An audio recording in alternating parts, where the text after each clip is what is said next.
Good to see you. So we're going to talk about love and what love is, because there's songs about this. I want to know what love is. I want you to show me what is love. Boom, boom. Yeah, I was going to say you need to start singing, because I would start singing it, but nobody wants that. I want that.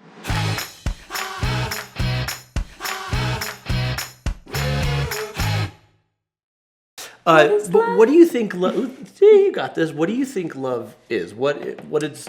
Yeah. So I love this conversation, as someone who's been married 3 times. It's really great. But we both recently read a really transformational book. Yeah.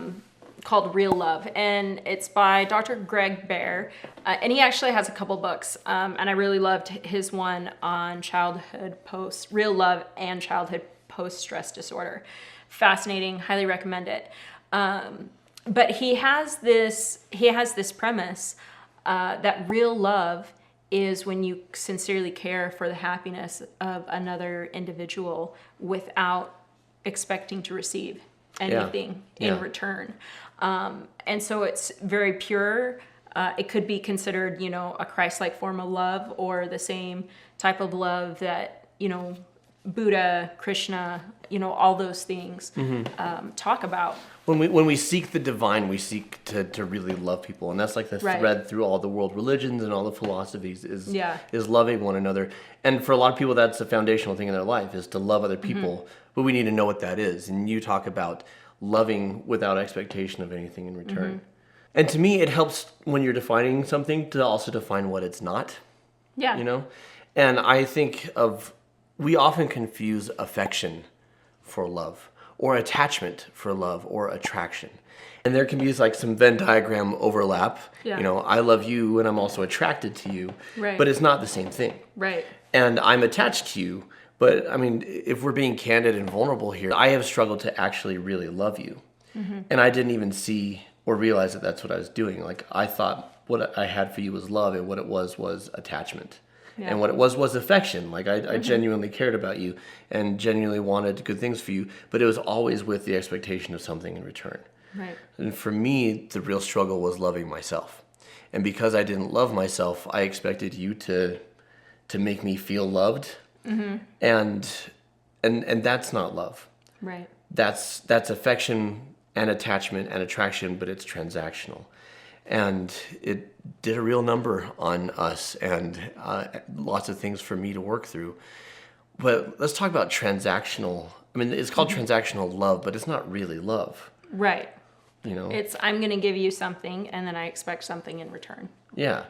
And I think there's a profound misunderstanding on a societal level. I love romantic movies, I love romantic songs and stories, but they've done us a disservice because we come to believe that we're going to find a person who will make us happy. Right. We're going to find a person who will fulfill us. You complete me. So the Shel Silverstein book, where you have, your shape, part of you is missing, and then the other shape comes along and fits perfectly in and completes you as a whole. Right. But the notion of the book, as I recall, is once they found the missing piece, quote unquote, they weren't happy with it. That what they needed was to complete themselves. Yeah. What does transactional behavior look like in a dating or a marriage or an intimate relationship? What can it look like, not to cover all the bases? Well, it's the idea of tit for tat or quid pro quo. Like, we each do our half. Like, you're not doing your fair share, or I'm... And the idea of real love, and there has to be balance here. Right. The idea of real love is, I want your happiness. And it's not my job to make you happy, but it is my responsibility to facilitate that, or at least get out of the way. And to live to, can I lighten your burdens? Can I be reliable for you? Can I do things, Well, it's meeting needs, right? Because we all have needs. Just because we're going to love and serve one another to the best of our ability. And that's not to say that you then become the doormat or the savior or, the self-sacrificing. But I think it looks like meeting the needs of the person you care about to the best of your ability, while keeping the boundaries that you need to have and the sovereignty, that you need to have for your own life and for your own self.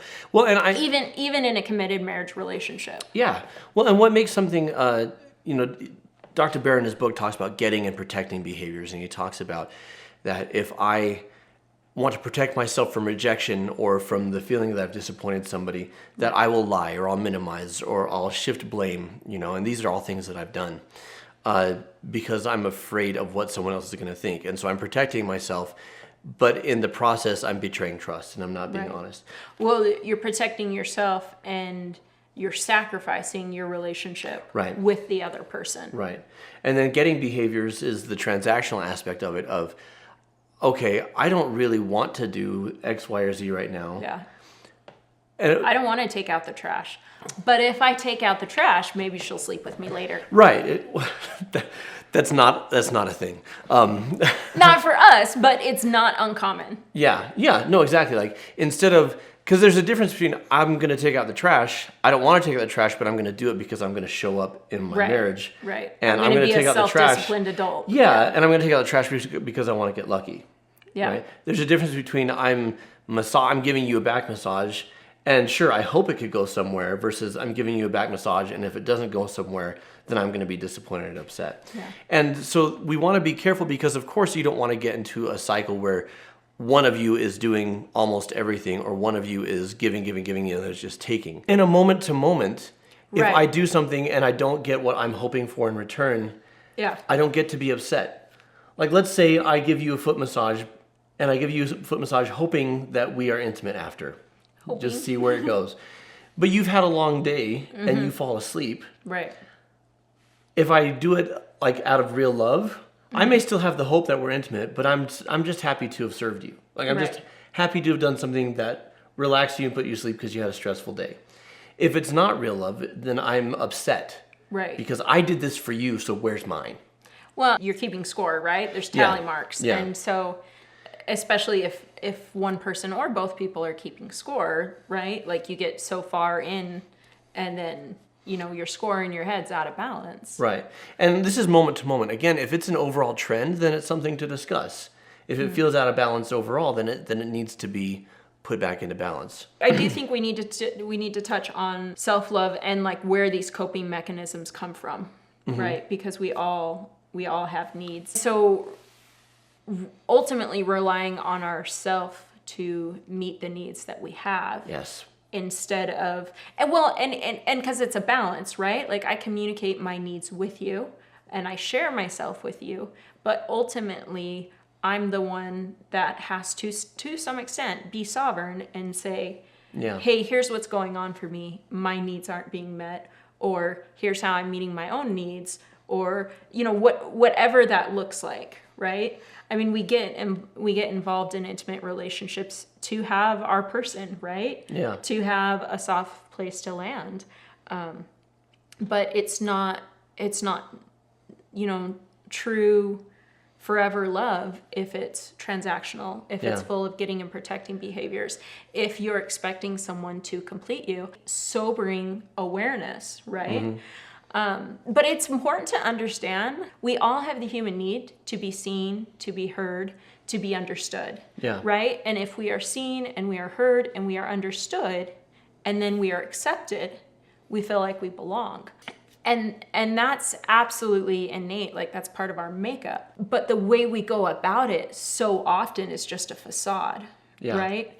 And those behaviors of getting and protecting, they're usually born out of our childhood experiences, right?